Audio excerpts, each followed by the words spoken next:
So hello everyone, welcome to my channel.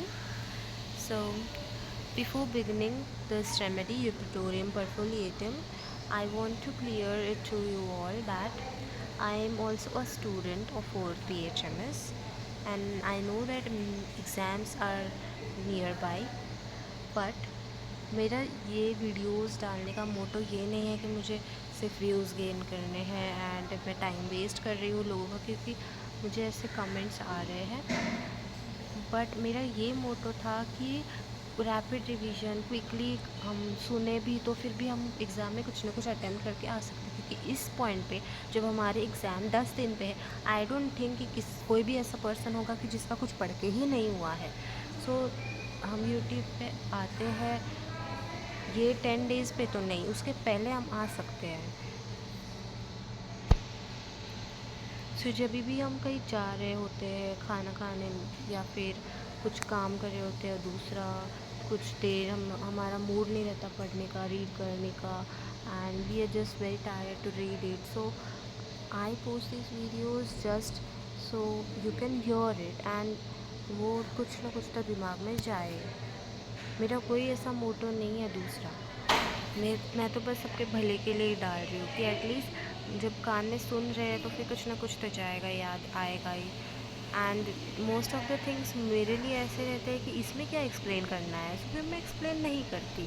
सो अगर किसी को नहीं अच्छे लग रहा है तो you can just skip my video and see for someone else's video जिसमें अच्छे से एक्सप्लेन किया हो। बट किसी को नेगेटिव कमेंट्स करना, किसी के बारे में बुरा भला बोलना is I don't think it's a nice thing, guys, because karma is a real thing and I don't wish bad for anyone. But मुझे मेरा पॉइंट ऑफ व्यू क्लियर रखना था कि मैं ये वीडियोस डालती हूँ ताकि आँखों के नीचे से गया और कानों से सुन रहे हैं तो फिर कुछ ना कुछ तो याद रहता है। एंड जितना हम लोग देखेंगे और सुनेंगे और बोलेंगे और पढ़ेंगे उतना हमारे लिए अच्छा है, क्योंकि एग्ज़ाम में हम कुछ ना कुछ लिखने के काबिल बन पाएंगे। So instead of wasting time I wanted to save others time when they are in some situation और some unfavourable conditions are there in which they cannot themselves read those questions. And यहाँ पर in this platform I have posted most of the repertory important questions. ऐसे hardly 2-3 ही questions रहेंगे जो मैंने miss करे हैं। सो इसीलिए मेरा ये मोटो था कि जो एग्ज़ाम गोइंग स्टूडेंट्स हैं उनको रेपर्टरी के सारे क्वेश्चंस एक जगह पर मिल जाए, ना कि उनको यहाँ वहाँ ढूंढना पड़े। So yeah, let us begin with Eupyptorium perfoliatum. Common name is boneset, family is compositae and brewer is Dr. Hahnemann. Commonly इसे boneset बोलते हैं या फिर एग्योवीड बोलते हैं। ये जो रेमेडी है ये सारे होम्योपैथ्स को पता है, क्योंकि ये अक्यूट फीवर्स के लिए यूज़ करते हैं, जैसे कि डेंगू, इन्फ्लुएंज़ा, मलेरिया। और इसे डॉक्टर NM चौधरी ने बोला कि इसे बोनसेट बोला है क्योंकि ये बोन के पेन्स को सूद करता है। ओके, तो और ऐसा भी है कि अगर ये रेमेडी कोई नहीं दे रहा है एक्यूट फीवर के लिए तो वो केस में कोई कॉन्ट्राइंडिकेशन होगा, इसीलिए वो नहीं दे रहे, क्योंकि ये इतना इम्पॉर्टेंट रेमेडी है। क्लिनिकली यूज़ होते हैं bilious fever, bone pains, cough, dengue, influenza, intermittent fever, soreness, headache, rheumatism in cases में। स्फीयर ऑफ एक्शन यूपिटोरियम का है गैस्ट्रोहेपेटिक ऑर्गन्स पे और ब्रोंकियल म्यूकस मेम्ब्रेन पे और फाइब्रस टिश्यू पे। पैथोजेनेसिस है कि हेपेटिक रीजन में वो बिलियस डिरेंजमेंट कॉज करता है और टेंडरनेस कॉज करता है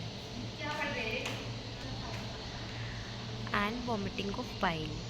ये मसल एंड बोन्स का सोरनेस एंड एकिंग भी कॉज करता है कुछ डिसीज़ में, जैसे कि मलेरिया एंड इन्फ्लुएंजा। पर्टिकुलरली ये बर्नआउट कंसिडरेशन के लिए रहते हैं जिन्होंने ज़्यादा अब्यूज़ ऑफ अल्कोहल किया है एंड जिनको frequent attacks of brilliant and intermittent fevers आते हैं। गाइडिंग सिम्टम्स ब्रूज फीलिंग है as if broken all over the body, टूटने कुछ चीज़ मतलब कोई चीज़ हमारे बॉडी में टूट गई है तो कैसा दर्द होता है, वैसा दर्द पूरे बॉडी पे होता है। Bone pains of all description appear in this remedy,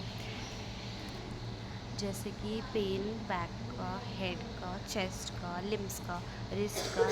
जब भी रिस्ट डिसलोकेट हो जाते हैं वैसे टाइप का पेन जो होता है उसमें भी। जितना ज़्यादा जनरल और सीवियर पेन होगा उतना ही बेटर इंडिकेटेड रहेगी remedy. Painful soreness stems through out Eupatorium remedy. Example, soreness eyes में भी है, सोरनेस बॉल्स में भी है, कफ भी है विद एक्सट्रीम सोरनेस ट्रकिया में, एंड सोरनेस ऑफ चेस्ट भी है, हेडेक भी सोरनेस के साथ रहता है, हर एक चीज़ के साथ सोरनेस रहता है। चिल मॉर्निंग में आता है और उसके पहले थर्स्ट होती है, सोरनेस होता है और बोन्स में भी पेन होता है चिल के पहले। पीरियोडिसिटी वेल मार्क्ड है, पीरियोडिसिटी सेड्रॉन में भी है, बट यूपेटोरियम में पीरियोडिसिटी एवरी थर्ड और सेवन्थ डे में है और पोस्टपोनिंग टाइप की है। जैसे कि सुबह 9 बजे चील आया एक दिन तो दूसरे दिन दोपहर को आएगा, वैसे ही पोस्टपोनिंग टाइप का है। और इनसेशिएबल थर्स्ट रहता है चिल के टाइम पे और चिल के पहले, और फीवर भी रहता है। और जब भी वो पानी नहीं पी पाता ना तो उसको लगता है कि अभी उसको चिल आने वाला है। पेन क्विकली आता है और क्विकली चला जाता है। चिल और हीट स्टेज के बीच में बिलियस वॉमिटिंग रहती है। स्वेट सारे पेन को रिलीज करता है एक्सेप्ट फॉर हेडेक। ना अभी हम देखेंगे फीवर, बिकॉज यूपेटोरियम का फीवर पूछता है। इंटरमिटेंट फीवर है, यूपेटोरियम में various type of intermittent fever में यूज़ करते हैं, जैसे कि tertian, double tertian, postponing and bilious fever में। Tertian, double tertian, postponing and bilious fever में टाइम रहता है 7 to 9 AM के बीच में, और पोस्टपोनिंग टाइप का रहता है, जैसे कि मैंने कहा एक दिन 7 बजे आएगी, दूसरे दिन 9 बजे, तीसरे दिन 11 बजे, ऐसे पोस्टपोनिंग टाइप का फीवर है। और इंटरमिटेंट है, tertian, double tertian, postponing and bilious. फिर अटैक के पहले नोशिया एंड वॉमिटिंग रहता है, एंड फीवर के पहले ग्रेट थर्स्ट भी रहती है।